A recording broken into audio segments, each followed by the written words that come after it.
Ça te dit quelque chose, ça?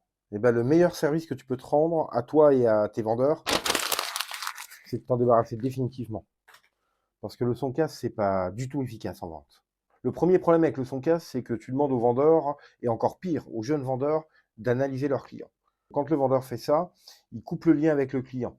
Il est plus du tout dans l'échange et ça empêche le passage d'émotions.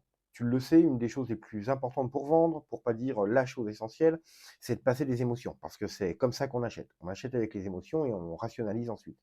La deuxième chose, c'est que si ton client, lui, s'en aperçoit pas, son subconscient va s'en rendre compte.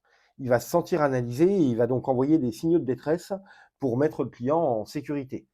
Ce qui va donc se passer, c'est que tu vas tout simplement créer des objections ou alors une méfiance qui n'était pas du tout nécessaire. La troisième et dernière des raisons, c'est qu'on n'est jamais une seule lettre. On est un mélange de 2 à 3 lettres, ce qu'on appelle des dominantes. Et en France, 99% de la population a la sécurité dans ces dominantes. Si tu veux donc que ton vendeur performe, pas la peine de lui apprendre à identifier un client pour savoir s'il est sécurité, orgueil, nouveauté, confort, argent ou sympathie. Ce qu'il faut, c'est qu'il se blinde et qu'il blinde le côté sécurité pour que le client soit totalement en confiance. Et tu verras, si tu travailles uniquement la sécurité, là, tu vas vraiment augmenter ton nombre de ventes.